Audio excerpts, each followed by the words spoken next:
honor del tiempo, como ya se les dijo las explicaciones normativas, a honor del tiempo en esta parte, cuando ya concluyamos todo el recorrido en la parte interior, cuando ya salgamos, aquí ustedes tendrán el tiempo más que suficiente para que se tomen fotografías de la parte del ingreso, si así lo desean. ¿Estamos de acuerdo? Bien, la fachada del edificio, de este edificio es moderna. Se inició la construcción alrededor del año 1956 y se concluyó, se inauguró en el año 1960 para albergar aquí la 11ª conferencia de cancilleres. Ese era el objetivo del plan, de la planificación reguladora de la ciudad de Quito a partir del año 45. Quien organizó todo esto, esta planificación reguladora de arquitectura, de la arquitectura moderna, fue el arquitecto el arquitecto Guillermo Jones Odriozola, quien hizo en los años 45. Luego Alfredo León Ceballos fue el que diseñó el plano original de este edificio. Y el edificio sufrió un incendio en el año 2003, lo que ocurrió para que haya readecuaciones arquitectónicas internas del edificio a cargo del arquitecto Milton Barragán Dumet. Esa es la historia de este edificio. La arquitectura es del tipo Bauhaus moderno, ¿no? Entonces, que rompe la arquitectura cotidiana de los edificios suntuosos coloniales. Estos son más bien edificios modernos. Entonces, desde ahí para acá adelante llega a funcionar aquí la función legislativa, pasa a ser sede permanente de la función legislativa. El doctor Camilo Ponce Enríquez, como presidente de la República, destina que este edificio sea sede permanente de la función legislativa. Para ese tiempo, la función legislativa era bicameral, teníamos dos cámaras. La primera cámara, la cámara alta, sesionaba en esa sección de allá, que hasta ahora es el hemiciclo antiguo del ex Senado de la República, la Cámara de Senadores, y a este lado se adaptó lo que sería la Cámara de los Diputados. En esa razón funcionaba el Congreso bicameral, teníamos bicameralismo. Desde el 1977 en adelante, ahí se crea una nueva constitución en el año 1977, y la función legislativa pasa a ser unicameral, llamado Cámara Nacional de Representantes, luego seguido por el Honorable Congreso de la República. Y actualmente, después de la constituyente que sesionó en Montecristi, la Asamblea Constituyente, en cual se redactó una nueva constitución, actualmente tenemos el edificio de la Asamblea Nacional, que así lleva el nombre de la función legislativa. ¿Okay? Esos son los datos curiosos que tiene, tanto el incendio del edificio como la planificación del plan regulador que siguió Guillermo Jones Odriozola, y el trazado también del plano arquitectónico por parte del arquitecto Alfredo León Ceballos. Luego tenemos, observan ustedes estas esculturas de piedra en las dos frontespicios del edificio. Esos murales se titulan Reseña Histórica de la Patria. Es un mural neoclásico, es el neoclasicismo integrado al estilo moderno del edificio, parte ornamental del edificio que ganó el premio Ornato a la ciudad en el año 1962. Entonces, en esa particularidad hay 99 esculturas en 560 piezas de piedra, armados en modo de rompecabezas. Se titula Reseña Histórica de la Patria, obra del maestro Luis Mideros Almeida, quien con algunos trabajadores, unos 26 trabajadores, la mayoría de San Antonio de Ibarra, porque de ahí fue el maestro, y el que en piedra va detallando estas esculturas y que habla sobre la Reseña Histórica de la Patria. ¿Tienen alguna pregunta, alguna inquietud? ¿Ninguna? ¿Ninguna inquietud? Antes de eso, aquí era un terreno baldío, vacío, propiedades privadas. De hecho, se dice que de esta parte para allá, hasta donde que está la Contraloría General del Estado, era un cementerio. Era un cementerio antiguo, era un cementerio para los protestantes, ya que estamos hablando que esas fechas eran muy cerca a lo que sucedió a nivel mundial, la Segunda Guerra Mundial. Y cuando en Europa estalló la Segunda Guerra Mundial, hubo muchos exiliados que vinieron a países latinoamericanos, y Ecuador no fue la excepción. La mayoría estuvo en el puerto principal, pero sí hubo también una numerosa cantidad de europeos que vinieron a vivir aquí en Quito y se asentaron en el centro histórico, pero la mayoría de ellos eran científicos. Sin embargo, ellos no eran de la confesión católica, sino más bien anglicanos, luteranos, calvinistas. Entonces, para ellos, la curia de Quito, con el cementerio de San Diego, no les daban apertura para que puedan ser enterrados, tenían que presentar la fe de bautismo en la Iglesia Católica. Entonces, para eso el municipio creó un cementerio exclusivo para ellos, que fue justamente en estos terrenos antiguos a la construcción del edificio. Entonces, todavía habrá huesitos por allá adentro, ¿no? De todo lo que... ¿Alguna otra pregunta? Disculpe, ¿cuánto se invirtió para la restauración? Buena pregunta, ahí sí me cogió, porque en esos tiempos estábamos hablando de sucres, ¿no es cierto? Entonces estaba alrededor de unos 16 millones de sucres, pero hay algo más que detalla, pero el plano del arquitecto, solo la planificación de la arquitectura y la construcción en obra muerta costó alrededor de los 16 millones de sucres en ese tiempo, pero ahí tendríamos que trasladarlo a dólares, ¿no es cierto? En esos aspectos. ¿Alguna otra pregunta? ¿No? Ok, continuemos entonces para la parte interior, por favor. Quédate, Yuscar, ¿no? Seguramente ya. Generalmente a plenario, 2 veces por semana, son generalmente los días martes y los días jueves, que es la convocatoria para la sesión plenaria. Entonces, este es el hall principal, hacia atrás, hacia la parte posterior están las puertas que se abren, hacia la parte interior para el hemiciclo, y se tiende esa alfombra, bueno, ahí está la alfombra roja, por donde pasan los legisladores en el momento de haber sesiones plenarias. Y aquí se activa la escolta legislativa de la institución de la Policía Nacional. Se le conoce también como el hall de las banderas, el hall principal, antesala del salón plenario, porque aquí está el tricolor patrio en esta urna, y siempre cuando hay sesiones plenarias el protocolo de seguridad activa también para la protección de la escolta legislativa. A las partes posteriores, digamos a los laterales, están lo que son las banderas que representan la jurisdicción territorial nacional, o sea, las 24 provincias, ya que entiendan ustedes que la representación, esa es la parte representativa de la función legislativa. La legislatura es representativa, por lo tanto, todos los legisladores que actualmente sesionan o que trabajan aquí en la legislatura no es porque ellos han querido, sino porque la ciudadanía los ha puesto, los ha colocado. Nosotros hemos escogido a nuestros representantes, ellos son los representantes del pueblo y por lo tanto ellos tienen que representarnos. Por esa razón la representación, lo que parte de las banderas de cada una de las provincias. En la particularidad original de la construcción arquitectónica interna, como ustedes pueden ver, existe el mármol. El mármol es de la marca Carrara, un mármol fino, un mármol italiano. El 60% de este material fue importado desde Italia, ya que suntuosamente a esos tiempos se creía que mejor resultaría invertir materiales importados para que sean más suntuosos los edificios de esa época. Entonces, a esa razón se importó bastante el mármol de Carrara, el mármol italiano. Por favor, pasemos por aquí inmediatamente a la parte posterior.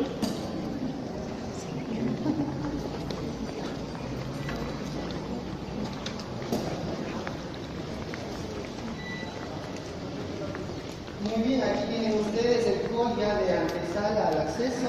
Lleva el nombre, el salón plenario lleva el nombre de la señora Nela Martínez Espinosa, en honor a la primera ecuatoriana, la primera mujer que llegó a ser legisladora. Cabe destacar que en la legislatura, lo que respecta a las leyes y el constitucionalismo ecuatoriano, ha ido plasmándose poco a poco en derechos, en justicia, ya que antiguamente la mujer no tenía derechos a la educación. Nosotros los indígenas no éramos considerados ciudadanos, en las antiguas constituciones constan de eso. Entonces, ciudadanos eran solamente personajes que tenían propiedad raíz de algunos centavos de sucres o de centavos de esa época, o sea, los que eran dueños del poder económico, quizás solo ellos eran ciudadanos. Nela Martínez llegó por primera vez a ser legisladora en el año 1947, ¿no? Lo que llamó la atención muchísimo para que ella fuera la primera mujer ecuatoriana en ser legisladora de la República. Entonces, en ese honor lleva el salón plenario para recordar, para la memoria de los ecuatorianos, que lleva el nombre de la primera mujer que fue diputada. La pintura es al óleo y está hecha por Pilar Bustos, que es la artista quiteña que le pintó al óleo y donó esta pintura acá a la Asamblea Nacional para la conmemoración. ¿Preguntas? ¿Ninguna pregunta? Bien, pasemos ahora al hemiciclo, a conocer la Cámara. Sí, Sí.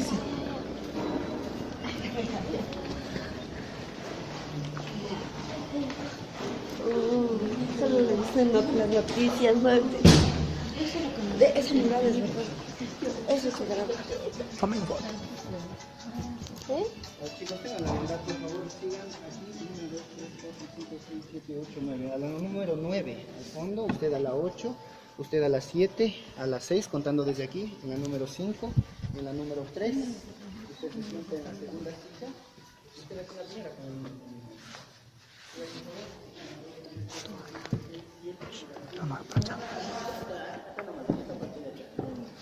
Plate que no estés Ya en me quedé sin puesto. puesto. Falta uno, ¿no? Tienen que ir. Ven, ven.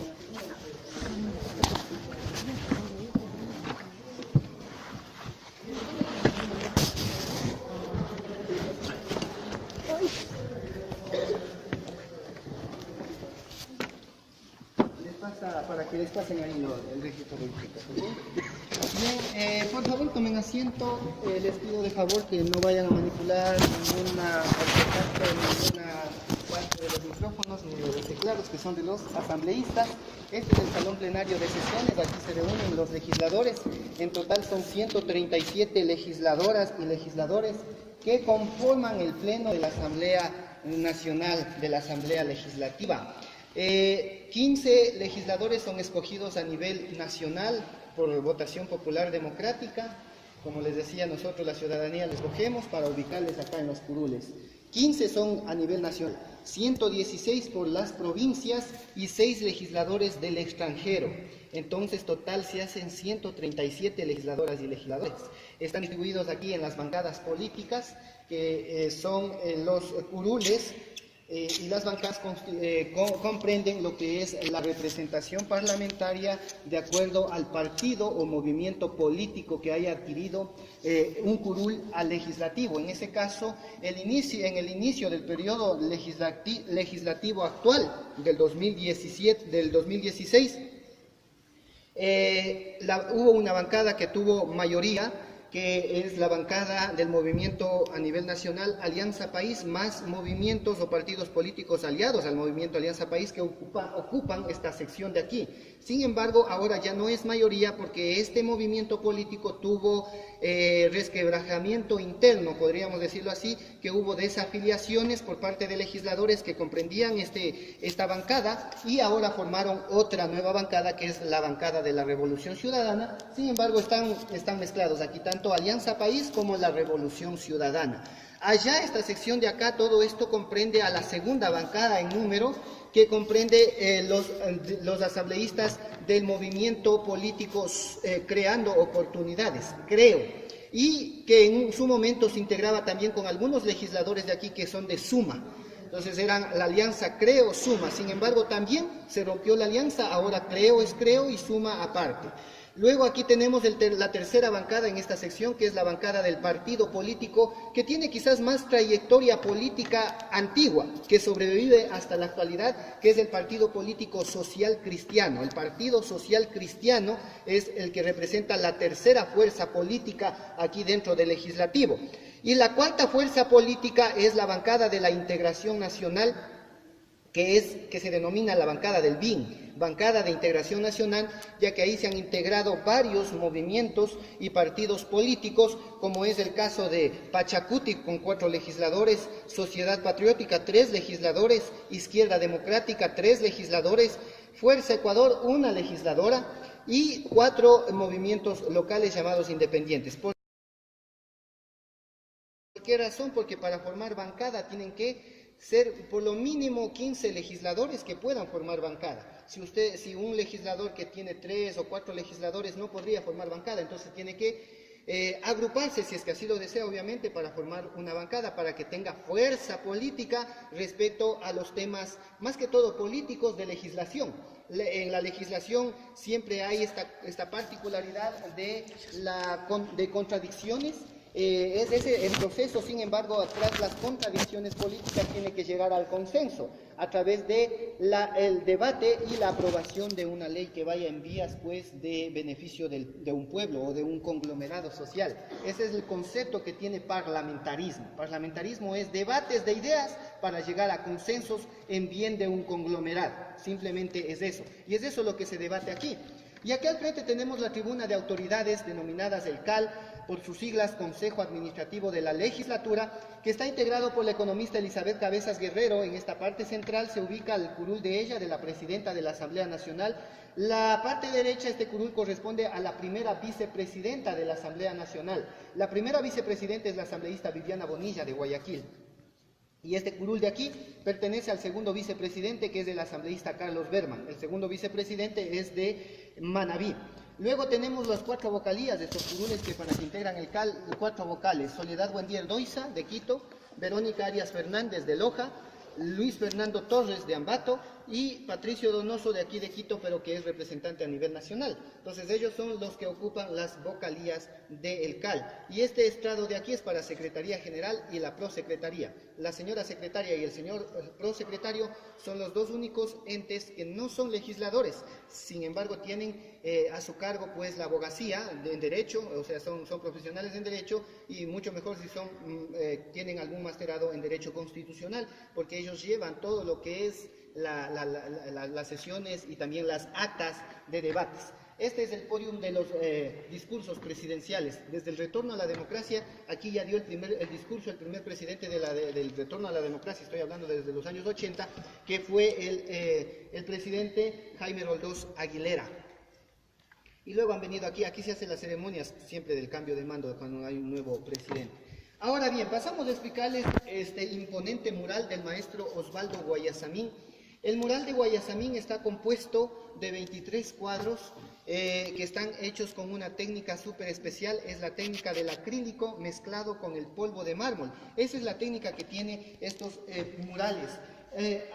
Digamos estos cuadros que integran el mural. Ahora bien, el mural fue instalado en el año 1988, cuando el hemiciclo comprendía el hemiciclo del Honorable Congreso. El presidente del Honorable Congreso era el doctor Jorge Zavala Vaquerizo en ese tiempo, y el presidente de la República estaba ya finalizando su periodo presidencial, el ingeniero León Febres Cordero, y iniciaba el nuevo periodo presidencial de Rodrigo Borja. Entonces, en esa época fue cuando se instaló este mural frente al hemiciclo. Antes de ello, este hemiciclo era un poco más lúgubre, porque no había este mural plasmado aquí, ya se veía simplemente la pared de ladrillo que está a la parte posterior del hemiciclo. Entonces no había solamente las banderas de las provincias, que para ese tiempo nada más contábamos 20 provincias, estaban 10 a cada lado y la bandera, el tricolor patrio en el centro. Entonces se puede ver, ustedes pueden googlear obviamente en YouTube. Si son youtubers, pueden ver algunas sesiones del Congreso antiguo y van a divisar, por ejemplo, las peleas de los diputados aquí en este hemiciclo, ¿no? Los cenicerazos que se lanzaban, los pistolazos que se daban aquí los diputados, porque todos los diputados en esos tiempos venían armados, y cuando había una gresca se peleaban, toda la prensa se ubicaba aquí, y también los diputados siempre venían con sus guardaespaldas, más sus guardaespaldas, porque siempre se cuidaban las espaldas los diputados de esa época. Sin embargo, se puede rescatar en la política, la cultura política ecuatoriana, y lo que serían los grandes discursos políticos. Claro que tiene también un poquito de pro y contras, ¿no? De que si son populistas, si son demagogos, que se les llamaba, porque un político demagógico es que dice tanto en discursos súper especiales, súper elaborados, pero a la final no construye nada, o no produce absolutamente nada. Y eso es lo que pasaba en el Congreso antiguo. Ahora, la función legislativa, comparándola así con el Congreso, con la función legislativa antigua y la legislatura a partir del 2008 con la nueva constituyente, ha cambiado bastante, porque hay reglamentos internos que ya reglamentan específicamente la función legislativa. Tenemos la ley orgánica de la función legislativa, en la cual ya se estipula sanciones a asambleístas que agredan a otro asambleísta, o asambleístas que no cumplan con lo que está establecido y lo que es la parte representativa. Son tres funciones que el asambleísta principalmente cumple. Una es la principal, es la legislatura, la de legislar, y la segunda es la de fiscalizar, y justamente en este periodo legislativo se ha estado dando ya el proceso, el ejercicio de fiscalización. Es por eso que vemos que ha habido ya varios juicios políticos que se ha hecho a autoridades estatales. Entonces esos son los ejercicios de fiscalización, pero no crean que fiscalizar es solamente hacer juicios políticos. Fiscalizar también es ver que todo se cumpla con normatividad legística dentro de todas las instancias estatales que competen a la fiscalización de la Asamblea Nacional, porque habrá instancias estatales que no competen a que fiscalice la Asamblea Nacional, bueno, no estatales, sino más bien seccionales, como es los gobiernos seccionales, tanto provinciales, cantonales y parroquiales, que a ellos sí no les compete que la Asamblea Nacional los fiscalice. Ellos tienen su propia legislación, que son los ediles, que son en este caso de los consejos provinciales, que tienen su propio organigrama independiente, ¿no? Bien, ahora bien les quisiera mostrar la conceptualidad de cada uno de los paneles, de los cuadros del maestro Guayasamín, y lo que va encaminado y que se puede producir también aspectos de lo que sería conceptualización e interpretación de los cuadros. Guayasamín, el maestro, ha dejado a conciencia de cada uno de los que puedan ver. Ustedes que son estudiantes universitarios, pueden conceptualizar mirando cada cuadro de acuerdo a su criterio. Deja criterio formal de cada uno. Algunos lo conceptualizan de manera jurídica, totalmente jurídica. Otros lo conceptualizarán de manera política, otros de manera sociológica y otros de manera también histórica. Entonces, la conceptualización va enmarcada en cuanto al criterio de las personas. Esta parte del centro es el principal cuadro que Guayasamín coloca, y este cuadro se titula El cuadro de los orígenes.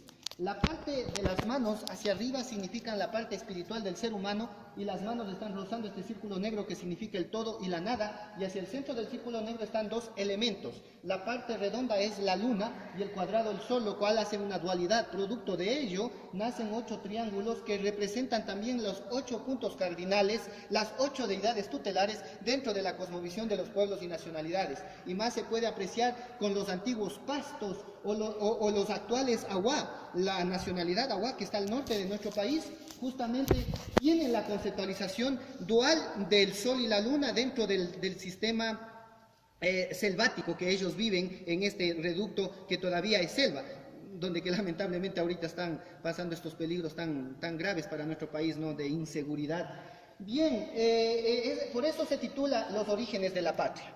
Y hacia arriba está este cuadro, esta pintura que es del cóndor andino.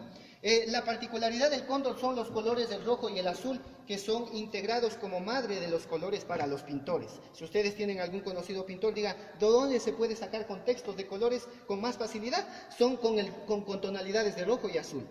Y una particularidad de esta pintura del cóndor, si ustedes observan, son los ojos. El detalle, los ojos mirando a la parte celestial y a la parte terrenal, resultando ser un mediador entre el cielo y la tierra. Esa es la conceptualización indigenista del maestro Guayasamín para pintar esta obra.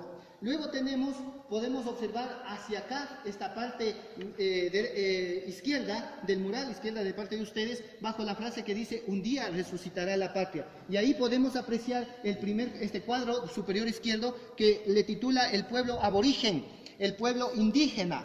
En sus grandes luchas que se ha conceptualizado a través de la historia, en la política, en la sociedad, el pueblo indígena ha sido protagónico en grandes batallas, en grandes luchas desde el mismo colonialismo. En ese aspecto, aquí plasma, si ustedes pueden observar meticulosamente, se puede apreciar dos rostros diferentes. Se trata de Pinta, quizás el cacique quiteño Quitu-Cara antiguo, del desaparecido pueblo Quitu, de los Quitus-Caras. Sin embargo, ahora se está reviviendo también esta mención cultural importante. Y la otra parte quizás se asemeja a Fernando Daquilema, líder indígena del pueblo Puruá de la provincia del Chimborazo. Es lo interesante que puede plasmarse dentro de lo que sería el indigenismo. Luego, a continuación, tenemos este cuadro de aquí que se titula La flor decapitada. Se trata de la cabeza cortada de la heroína quiteña Rosa Zárate, que no sé si ustedes han escuchado la historia, fue fusilada junto a su esposo Nicolás de la Peña. Eso sucedió en las emancipaciones antiguas, aquí en la ciudad de Quito. Luego tenemos a continuación este cuadro que se titula Las mujeres de la patria ecuatoriana. Y la lucha reivindicativa también para la mujer, el rol protagónico histórico que ha tenido la mujer en la lucha por la independencia de nuestro país y en las luchas sociales fuertes. En ese aspecto, las luchas sociales fuertes han sido plasmadas a través de Mamita Dolores Cacuango. Dolores Cacuango, una gran líder para nosotros del pueblo indígena, y no solamente para el pueblo indígena, sino para todo el pueblo ecuatoriano, que conceptualiza la lucha inclaudicable para eliminar pues este concertaje en las haciendas que pisoteaba mucho al pueblo indígena. Y ella venía descalza desde Cayambe, caminando todo ese trayecto hasta acá, hasta Quito, para manifestarse. Entonces, Mamita Dolores dijo una frase muy hermosa: Yucanchi micanchi páramo uksha shina shinamanda kuchuhu pipish kutin wiñachishunchi.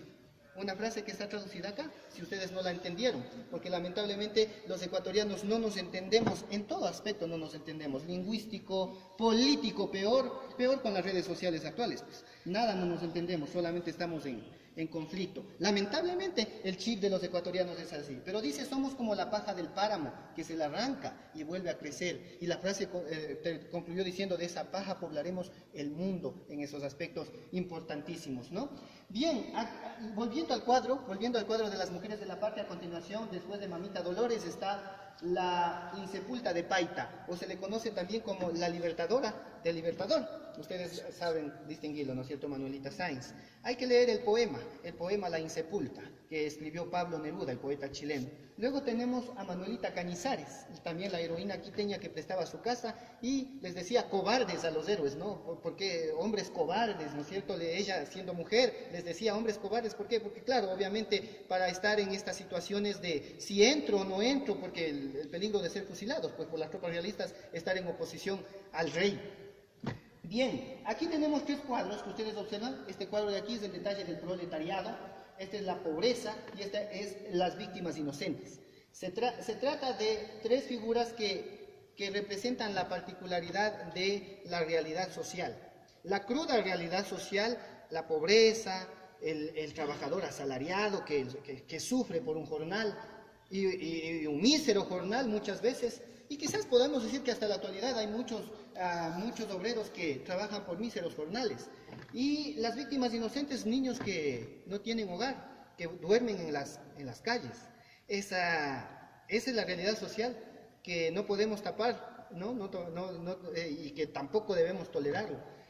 Y sobre la pobreza, aquí está, Guayasamín coloca este cuadro grotesco que es de la oligarquía y la burguesía dentro del capitalismo. Es como que aquí en esta parte, Guayasamín quiere enseñarlos a través del arte plástico la dialéctica social, la lucha de clases en una realidad de clases como la nuestra. Bien, ahora me saltaba estos 2 cuadros de aquí. Este cuadro se le conoce como el cuadro de la CIA, pero así comúnmente se le conoce, pero se titula El intervencionismo extranjero. Y es polémico, porque este cuadro polemizó en un momento, y por este cuadro todo el mural quedó llamado el mural de la infamia, porque Estados Unidos reclamó al Estado ecuatoriano por este cuadro que está aquí, haciendo alusión a los Estados Unidos. Y aquí este cuadro de acá es el militarismo. Entonces Guayasamín lo que explica en este detalle es que el militarismo, cuando se afianza con fuerzas extranjeras que intervienen en países soberanos, se torna en dictaduras. Y eso ha pasado en la historia. Ustedes pueden googlear, ¿no es cierto?, las dictaduras chilenas, por ejemplo, que es la más expresiva, pero también Argentina, Uruguay, Paraguay y nuestra patria ecuatoriana también no fue la excepción en las épocas de los 40, de los 60, en dictaduras. Bien, aquí tenemos la frase del cosmopolita mateño que dice: desgraciado del pueblo donde los jóvenes son humildes con el tirano, y hacia arriba están los pensadores de la patria. Juan Montalvo, Eugenio Espejo y Vicente Rocafuerte y Bejarano. Esos son los pensadores de la patria, así los titula a este cuadro el maestro Guayasamín. Ahora, si observamos la parte derecha del mural, este primer cuadro que está acá, que ustedes observan, es un esqueleto que está colgado y en sus costillas está todavía aún sangrando. Se titula La maldita tortura. Hace referencia a épocas oscuras de la democracia en la cual se torturaba, desaparecía forzosamente a jóvenes estudiantes como ustedes. Esas eran las épocas totalitaristas, en democracia más que todo. Entonces, por eso es la tortura maldita. Luego, a continuación, tenemos en la parte alta ese personaje oscuro que se titula el populismo. Si ven que es oscuro, grotesco, es el populismo. Debajo está la iglesia, una pintura de un sacerdote que está a doble rostro, doble luz. La parte oscura del rostro representa la iglesia injerencista, la iglesia que se entromete en política pero causa daños a la democracia. La otra parte es ese rostro iluminado del sacerdote que es la iglesia espiritual, la iglesia guía de un pueblo. Luego tenemos este cuadro de aquí del centro, que es el cuadro del gran sembrador, y el gran sembrador representa pues lo que es también el ciclo de la vida, la relación intrínseca entre el ser humano y la naturaleza, nuestra Pachamamita. A esa relación da con lo que es el cuadro del gran sembrador, y hacia arriba los niños que son el futuro de la patria. Luego tenemos al viejo luchador Eloy Alfaro, se titula Del fuego renacido, y gracias a ellos, a estos 2 personajes, nuestro Estado se volvió laico, y la Constitución Liberal Alfarista del año 1906 es un dechado especial del liberalismo y del laicismo en la patria ecuatoriana. Es del fuego renacido, y esta figura es la figura del doctor José Peralta. Ese cuadro se titula El combatiente intelectual, porque así se le conocía a este personaje, al doctor José Peralta. Luego tenemos la patria maniatada o la patria nació enferma, cuando los derechos ciudadanos son conculcados, la patria queda siempre enferma. Y el detalle principal quizás para comprender y querernos hacer comprender a los ecuatorianos por qué la inestabilidad política siempre. Porque desde los inicios del parlamentarismo ecuatoriano siempre ha habido inestabilidad política, siempre no hemos estado equitativamente plausibles o no hemos estado en concepciones de ideales propios, siempre ha habido revanchismo, tanto de la costa como de la sierra. Ha habido los guayaquileños que no han querido consensuar con los quiteños, desde el inicio del constitucionalismo ecuatoriano. Entonces, por eso Guayasamín comprende este cuadro. Luego tenemos el caudillismo, que también es una pintura en sentido negativo, o la pintura negativa. Entonces, lo negativismo, ha habido cuatro pinturas que ustedes pueden apreciar. Es el caudillismo, el populismo, acá el intervencionismo y el militarismo, que han sido 4 conceptos negativos, según el maestro Guayasamín, para conceptualizar el negativismo en la democracia, o que puede romper un hilo democrático. Y finaliza Guayasamín colocando este cuadro de acá que se titula El pueblo profundo o el pueblo sumergido, y habla también, como ustedes pueden apreciar, un conglomerado social grande, y que tal está impregnado ahí también una técnica especial del maestro Guayasamín, que es la técnica cubista, porque Guayasamín aprendió el cubismo con Pablo Picasso allá en Europa. Entonces, quizás este cuadro también le pinta a Guayasamín para dedicarle a su amigo Pablo Picasso.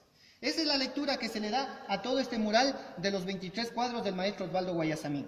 ¿Qué les parece? ¿Tienen alguna pregunta, alguna inquietud ustedes respecto al cuadro o respecto a la composición del hemiciclo del Pleno de la Asamblea? Pueden hacer cualquier pregunta, por favor. ¿De qué forma fueron colocados los cuadros? Sí, respectivamente el maestro Guayasamín ya tenía las pinturas en su taller, en el taller del maestro en la Fundación Guayasamín, que justamente hoy se cumple ya, o sea, hoy está cumpliendo el maestro 99 años si estuviera vivo, hoy es el cumpleaños 99 del maestro Guayasamín, y le conmemoran. Hoy va a haber una conmemoración en la tarde en el taller del maestro, en la Fundación Guayasamín, en la Capilla del Hombre. Hay festividades de ello, ¿no es cierto?, para comprender al maestro. Bueno, de ahí ya vino trayendo varios de los cuadros estos, y fue colocándolos en planchas de fibra de vidrio y sostenidos por vallas metálicas que están una aquí, otra aquí, son 4 vallas metálicas, no están pegados a la pared del hemiciclo, están separados a una distancia de 2 metros de la pared del hemiciclo, y armados en pernos y tuercas van colocados cada uno de los cuadros en este material de plancha de fibra de vidrio. Y alrededor está este marco de madera selecta que incluye esta parte de la tribuna de autoridades principales, que es la misma madera selecta de un gran maestro ingeniero que se llama Adolfo Alarcón Pérez. Adolfo Alarcón Pérez. Él es el ingeniero que diseñó el marco de madera para que sostenga el mural de esa manera. ¿Alguna otra pregunta? ¿Por qué se escogió a Osvaldo Guayasamín para la realización?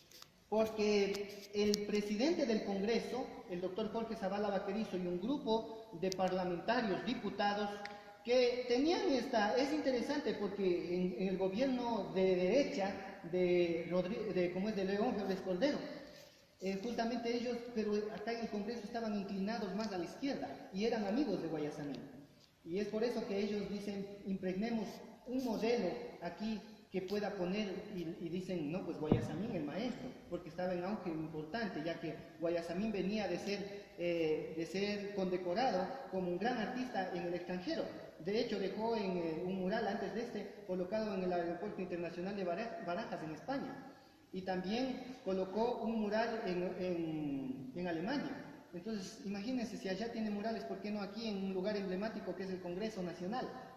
Entonces, claro, fue un reto para Guayasamín poder plasmar ellos.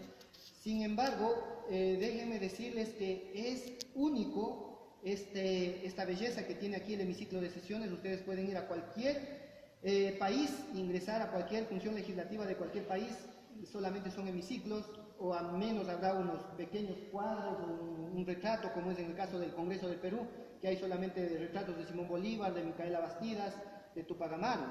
En Colombia hay un solo cuadro pequeño de unos pajaritos de un pintor también colombiano, pero no mural como este. Este es único y la mayoría de turistas que han venido acá lo aprecian muchísimo. Es patrimonio ya de ellos. ¿Usted tenía una pregunta? son las galerías de las barras altas que ocupa la ciudadanía. En el ejercicio parlamentario también es la colegislación, entonces hay ciudadanos que tienen interés en conocer un proyecto de ley previo a la aprobación, en la discusión, pueden venir a las galerías, sentarse ahí para poder desde las galerías divisar, no, claro que no tienen poder de voz, de decir, pero pueden estar escuchando nada más la interpretación de aquí de las leyes. Entonces es para la ciudadanía en general. ¿Se le da algún tipo de cuidado al mural? Claro que sí, se le hace una limpieza, un cuidado, un mantenimiento al mural, o sea, del polvo y todo ello, ¿no? Un leve, pero tal cual el maestro ha dejado, está. De hecho, yo les contaba que el edificio se incendió. El incendio no se afectó al mural porque felizmente el incendio no pasó a mayores hasta acá, hasta el hemiciclo. Aquí el hemiciclo no se quemó, sino solamente la parte de entrada de ingreso hacia a los pisos altos. Se quemó el edificio internamente. Pero acá no llegó, claro que ha de haber llegado un poco de humareda, pero se le consideró, se le hizo una limpieza profunda al mural. ¿Alguna otra pregunta?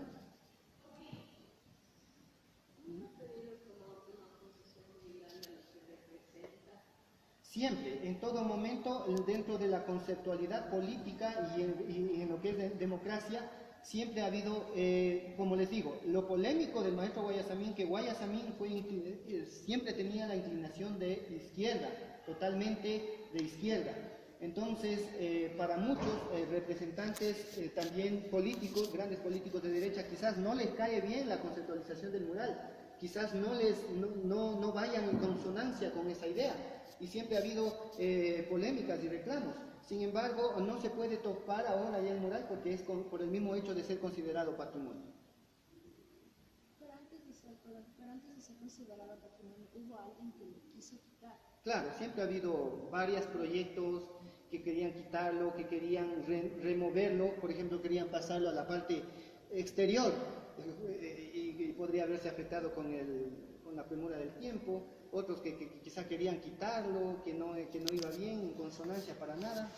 Siempre ha habido eso, pero felizmente ha luchado, ¿no? Se ha luchado y